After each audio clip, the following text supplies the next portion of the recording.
upload after, but I'm trying this thing where I stream it multiple streams. That way I don't have to like upload it everywhere, you know? Right. And looks like we have 𝕤𝕚 who has joined. Hi, 𝕤𝕚.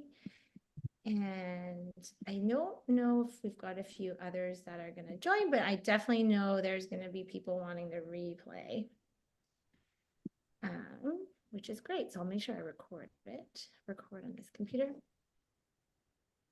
All right. So hello, everyone. This is our Healthy Aging Coffee Chat with my special guest, Carol. It is May 22nd, 2 o'clock, and I am so excited to be here. Carol, thank you so much for coming and taking out the time out of your very busy day, it sounds like. Crazy day, yeah.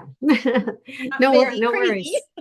We always have good chats, so that's... We do, and I so appreciate you taking out the time. I'm just going to pull up the questions just to keep us on track, but I know that, you know, for the most part, we can just kind of dance back and forth because we're good at that. So for those that don't know you, I mean, you've been pretty active in the group. I love all your positive quotes, but can you give us a little bit of background about what it was like before you met me, health-wise, mindset-wise, and yeah, we'll dive deep after you give us a bit of history.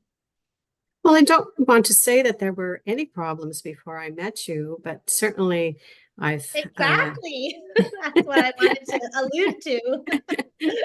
But I had been seeking somebody. I had participated in yoga for a number of years, several years ago, along with several other activities, because I've always been an active person. I love to move every day.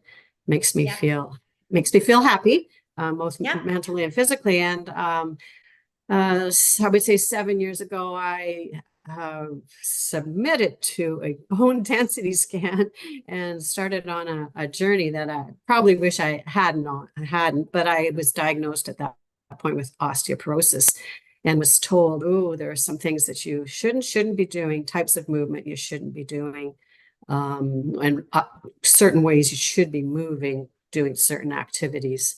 And I was told that yoga was probably something, I shouldn't be involved in because of the twisting that's involved in yoga.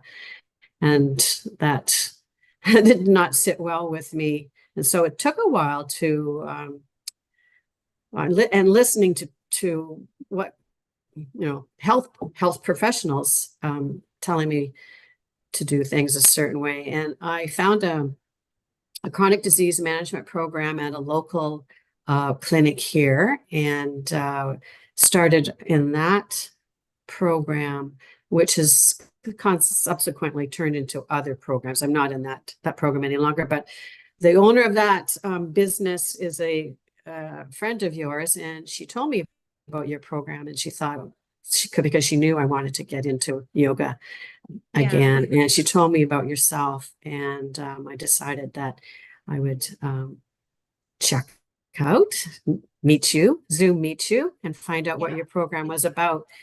And it was a relief to find somebody that wasn't telling me that, oh, you shouldn't do yoga, that believed the same as I did, that yoga is very good for bone health, that I should have been continuing.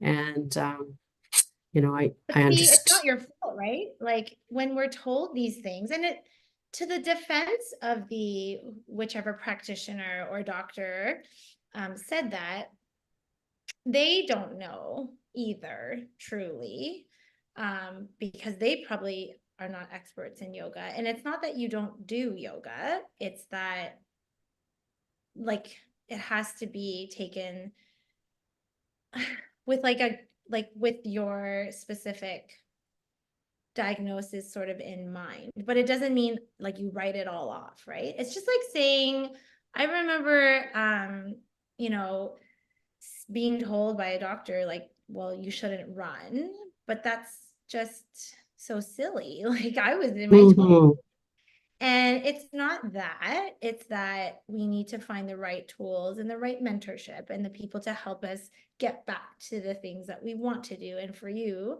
yoga was such a big part of your life and you saw all the benefits that came with it. So it's really hard when we're getting that from, like, the person with the white coat, right?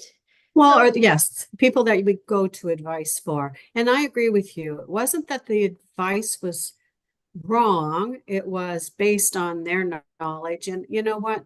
In the years since I had this diagnosis, and I hate using the word diagnosis because I don't feel it's a disease. I know there is harm from it, but I'm trying to do the best to mitigate those.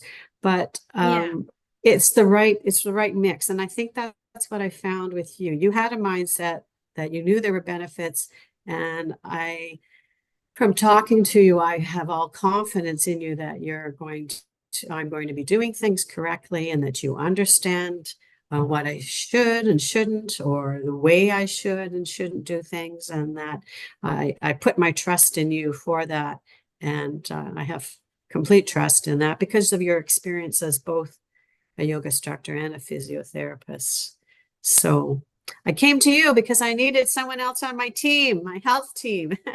so I love that. And thank you for putting your trust in me. I'm so honored. And it's been such a pleasure to work with you because of your mindset. There wasn't a lot of convincing that I needed to do. Can you speak to that a little bit? Because I think a lot of people who struggle with maybe chronic pain, or they haven't done yoga ever, or they've been so inconsistent that it feels very scary to start.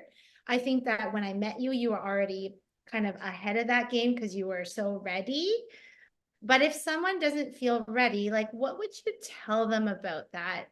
Whether or not they have a diagnosis, maybe it's just a mindset fear. I can't move that way. Or like, what advice would you give for that?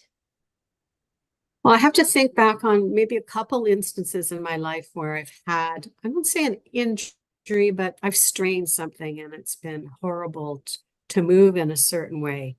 And you think, oh, you tense up and I think you make it feel worse. But I've always found that if you can just keep moving, you move it a little bit and a little bit more and a little bit more, that often movement works things out in your body. Those things, I'm not saying you've broken anything, certainly those are other situations that have to be dealt with, but that just movement is such a wonderful thing. It's Yeah, you might hurt yourself in moving someday in the garden, but you can certainly make corrections by continuing to move. absolutely. And I always remind people, like, even if you moved your body in a way that you resulted in a bit of an injury, don't forget all the benefits you got from the movement, right? You still got a lot of benefits from, your cardio resp, your muscle strength, your bone. Like, that, just because you got injured doesn't erase the benefits that you got from the training or the movement, right? So it's really important that we don't let the fear of potentially getting injury or potentially feeling more pain get in the way of movement, because truly there's so many benefits of movement that we don't even see, like that we don't think about per se, right? Like the replenishing of blood cells, the movement of the synovial fluid in your joints, and flexibility. Which brings me to my next question with you is, what kinds of what are some three key things that you maybe learned about yourself? And they don't have to just be physical while you were in the program. And just so everyone knows, Carol actually graduated the program, but I'll let you speak to it. You've decided to stay, and let us know why. So 3 things you learned about yourself and why you decided to. Ooh, well, I've known myself for an awfully long time. So I do know a lot about myself, but I think I've learned that there's still things to learn, a lot of things to learn. I mean, we have our little chats, our weekly coaching calls, and if people who haven't been in them, we have a chance to talk about things prior to the actual movement part of the class. And maybe there isn't a problem in any given week, but I always try to set you a challenge about something that I'm interested in knowing about. And there's always a takeaway from that. I always finish thinking, I need to either explore this a little bit more physically or thinking it through a little more. So, I've learned that even at my age, there's still more I can learn about my physical strengths and how much further I can not push myself, but take myself to remain strong. I know that even though I am losing strength because of age, we lose muscle mass. It's just a normal thing. But I also know I can gain strength. And I've seen that through not just your program, but Corey's program and other things I'm involved in. Because sometimes I will be in a situation and I'll go, "Ooh, wow, look at that. I did that. I'm still doing that." So I like the feedback from your class. And so I'm learning a lot from the feedback and that. I also, it's been reinforced through, just your personality and what you give to myself and the other people in your class. I've learned that it's just reinforcement that age is just a number.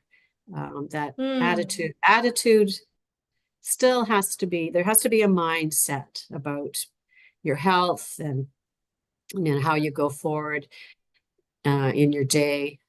Some days are crazy like today was, but you just have to be able to find ways to enjoy them every day. So again, I might not have learned that, but that has been totally reinforced through that. That's only two. Well, I know that another thing is that I think maybe the very first class you had me try the dolphin pose, and I wasn't really keen on trying that, but you've made me think that you're never too old to try new things. For those who don't know, dolphin's very hard. It's hard on the shoulders. But we just tried. And guess what? You did it. Yeah. Well, in a way.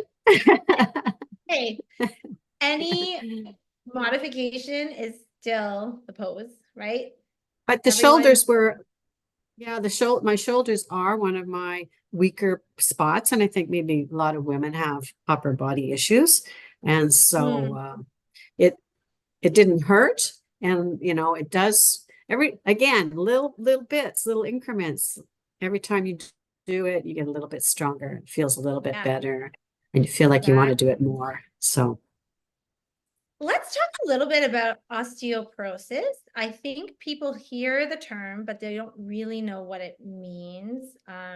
It's basically bone loss to a point where it can be make you at risk for fracture if you fall. Now, Carol, can you share your win with the osteoporosis?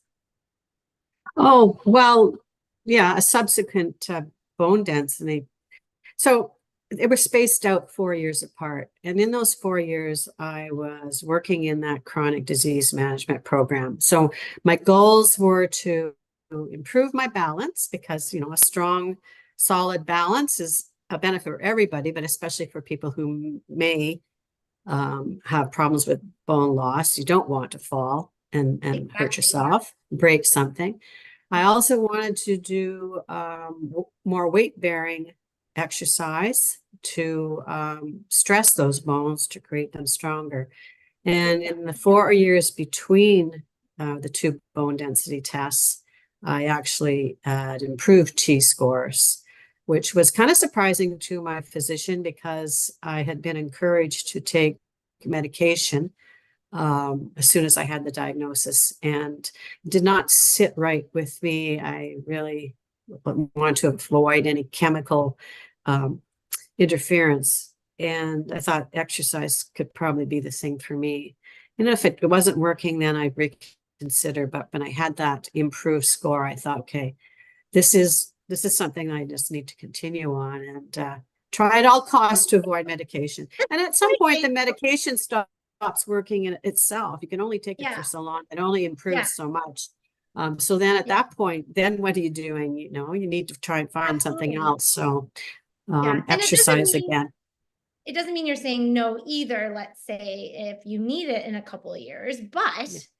you know, And some, again, if somebody else, I mean, I never would say you shouldn't do that. That was my choice for yeah, myself. we're not making medical recommendations, but what we're showing here is how inspiring Carol's story is, that she had a diagnosis of osteoporosis. Sorry, I know you don't like the word diagnosis, but you've got, you Yeah, know, that's something what that it is, is. and instead of, you know, sort of throwing up your hands and being like, oh, well, and not saying taking medication is a bad thing, but not only did you not take it, you took it in your own hands to like really build your strength through weight training, through weight bearing exercises. When we stress our bones, I know it sounds counterintuitive for those who may not know. Our bones are always breaking down because we have osteoclasts that break down the bone, and then osteoblasts, or sorry, yeah, that's right, osteoblasts that build the bone. And so in osteoporosis, there's an imbalance of those. So when you stress your bone, you're kind of telling your body, I still need you. You need to rebuild. So then it's like, if you don't use it, you lose it. But if you use it in the right, healthy way, safe way, then your bone is like your bone cells are encouraged to keep building. And it doesn't happen overnight. Nothing does. But, you know, for you, your her T-score is like the bone density scan. So it shows you your score. You were able to improve that score through exercise and movement, which is incredible. And of course, you eat well and you And have there's a good mindset, right? it's balance, right? Everything in life feeds your body, and good food Yeah, is a big component exactly. of a healthy life. So let's see. If you could tell someone, Carol, because I know some of the women in the group are maybe feeling a little like, oh, I'm just old, or I'm just over 40, and that's what happens when we're 40. We get old, stiff, and sore. Like you're you're turning 70 this year.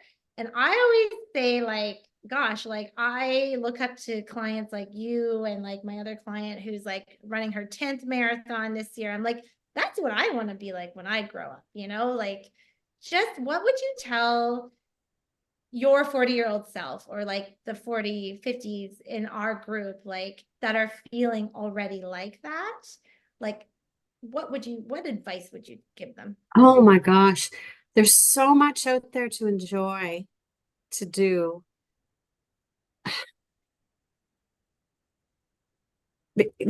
Because at some point it's all going to come to an end. Just grab it all and enjoy it all and make every day And what if the a response is, but I celebration. don't have time. I'm so busy with work and my kids. Life is too crazy. I'll enjoy it when I retire. What if that's the response? Like Well, feeling overwhelmed. I can't even think about that right now. I can't think about myself. I can't exercise. I don't have time for it. What would you say to that? if you think about how little time it actually does take, if you could just take an hour a day, that's only it's only 1/24th of your 24-hour day. Probably put the phone down. Don't spend so much time Googling things and move during those times. I know it's really hard, and I'm involved in some volunteering programs in different places in the city, and it's so hard to get volunteers because people do say they don't have enough time. I have a hard time seeing that. I had children and I have grandchildren, you know, we had very busy work lives, and it's just important, because if you don't do it, illness, depression, I mean, there's so many negative things that can come out of not taking care of yourself. Start with 5 minutes. Start with them and then move to 10 minutes and 15. And you'll find that pretty soon you can't do without that.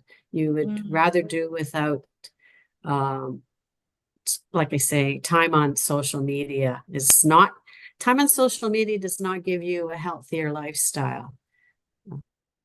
think about that. It's important to connect with people. It's important to connect with them, but you have to connect with yourself first. Because you're the only one that can do it, but you will be the one that will suffer if you don't, in negative ways.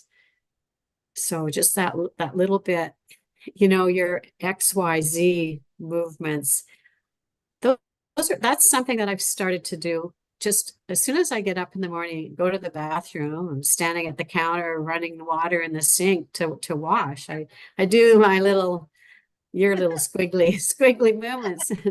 I have a tennis ball and I run my foot over. I mean, there's all kinds of little things that you can fit into your day. Go for a 10-minute walk at lunchtime. Just, it doesn't have to be one big chunk of time, but those are little things that it's taking care of yourself.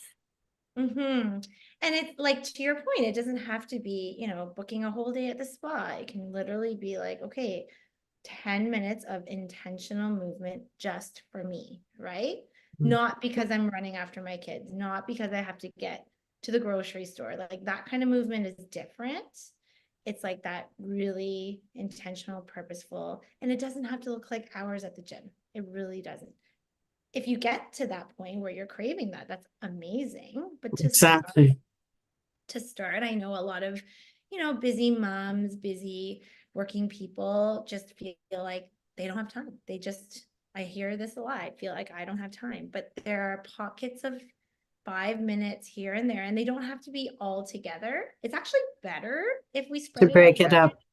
Throughout our day, because our bodies actually become resistant to exercise. And I talk about this in the program, but there's this thing called exercise resistance. It's actually proven in the literature, and it sounds depressing.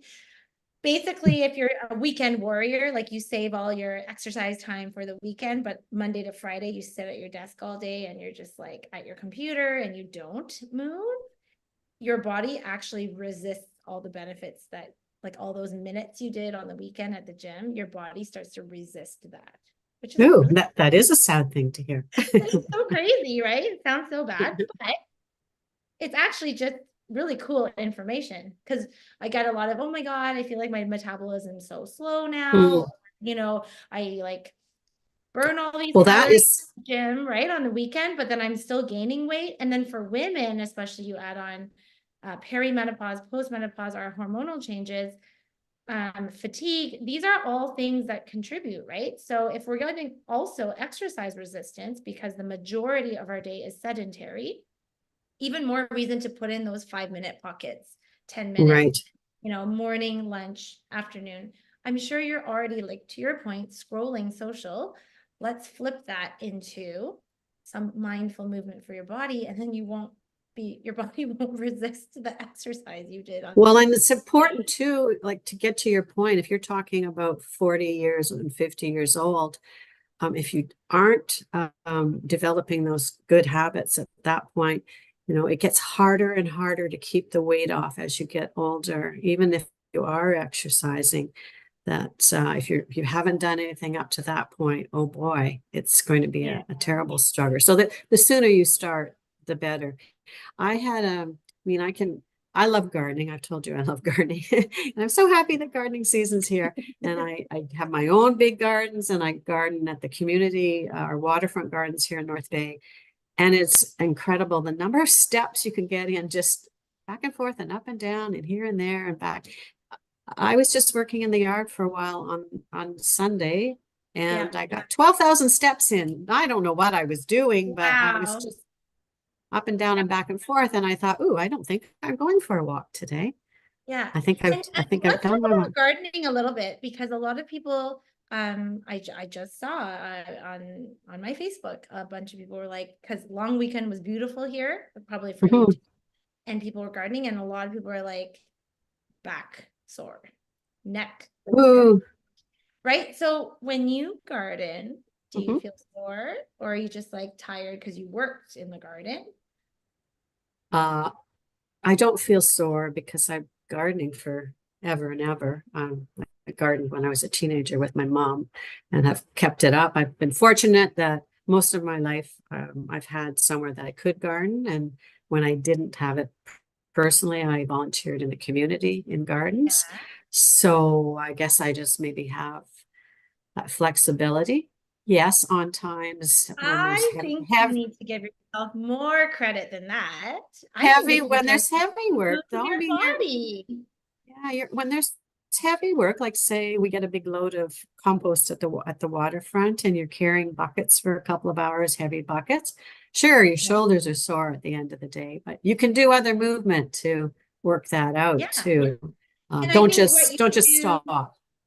and what you do on a daily, consistent, frequent basis is that you take care of your body through the exercise classes that you take, through the stretching and the mindfulness of your body movement in the Move with Ease method program, Mhm. or Pilates that you used to do. Like all these You- things add up to you being able to enjoy this activity of gardening that you love, without paying for it. Do you know what I mean? Like right. I think about Yes. I gardened all weekend and I paid for it for a week. Like I was like Well, and sitting. especially people who don't have good core strength, because yes, your back will be sore if you don't have a strong core. So if you could Yeah. do some kind of a class or some kind of activity to work on your core, it will save your back. Um, Mm-hmm. Well, I and watch have out what there. I just have one more question, and then you can share anything else you'd like to share. But if someone's watching and curious, well, like, how is the Move with Ease method really different from a yoga class in the community? What would you say to that? Like, because you've been to yoga classes, what's different? Mhm. Yeah, I've been to yoga classes in person, and then during COVID, there was a local gal who did Zoom classes. So this is so different because of the feedback. Mm, Um, be- there's no hands-on, so that you're not coming around and touching our body to say, adjust this or just that. But there's so much feedback about when we come to a class, we'll have a question about something, or perhaps was an issue that someone had with something else that they did, and how can yoga help? So there's so much feedback individually, and it's geared to the us individual participants that are in the class. That's very, very different than going to a class where the instructor already has the class set up prior to you being there, and that's what she's going to do, or she or he's going to do that class, and you just do it and then you go. But yeah. you are actually gearing it, and I think that because why we're coming to the class, what we're looking for, that the classes are very safe and the movement is appropriate to, how we're feeling, and kind of what we can text you and say, today, the hips, I need something for my hips today. And so that's what the I'm class is. actually That's so excited so for you very to different. try today's. I'm so excited for you to do today's and let me I'm know. scared. I'm scared now. I'm No, not no, sure don't whether be you're scared. excited. And I think also because we get a chance to have that little bit of a chat before we start moving, that it's more of a shared experience. It's the group. Yeah. I really like that about it. I know up to this point, it's just been Crystal and I have been in a class together. But on the days when we were both able to make it was really great because we had that little back and forth, sharing Yeah. some stories. So that's very, very unique. You've set yourself up with a really great program. And I think Yeah. people would be very, very wise to jump in while you're available. I think that, it can feel a little bit scary to get to know your body and your mind and yourself so well, but it's so worth it, isn't it? It absolutely is. Today on the Makes call, which you'll see, Carol, because you're going to get to watch the replay and practice, but one of the newer members said, it was amazing how I realized how disconnected from my body I was, rushing through work and kids and life. It was just a vessel carrying me everywhere. And then when I started diving into the program material and doing like the work, right? All that mind body connection work, she was like, wow, like she's lucky she doesn't have a ton of aches and pains, but she was like, I was so disconnected. Like I was just Mm. literally using my body as a vessel to get me from this to that to that to that. And so it was really cool awareness for her. Yeah. Oh, that's great. I'm looking forward to meeting her. Yes. Okay. Well, this was amazing. I'm so honored to still be a part of your health team, Carol, and I'm so, so grateful that you took the time to chat and share your experience. I'm sure we can do it again. And I know you're inspiring a lot of the women. So thank you very much for that. You're very Any welcome. final thoughts before we say goodbye? Well, I once listened to a podcast by a happiness coach, and her topic was about an ageless mindset, and there were some points that she made that resonated with me, and I was jotting them down. But there were three things that she said that she wanted, and I want them as well. I realize I want them as well, and they're what you as one of my health team people, you're a great mix, because those three things were I want to be seen, I want to be heard, and I want to be respected, and you do that. So thank Oh, you. thank you. Thank you, Carol. Well, I'm going to let you get back to your crazy day. I think you've got, I don't know, people coming for your thing outside. I have my people. And yeah, I will see you soon. I know. Okay. Okay. Take care. I Thank hope the little gal you. is doing Yeah. well. Bye bye now. She's getting there. Getting there. Yeah. Good. Thank you That's for scary. asking. Bye, everybody. Was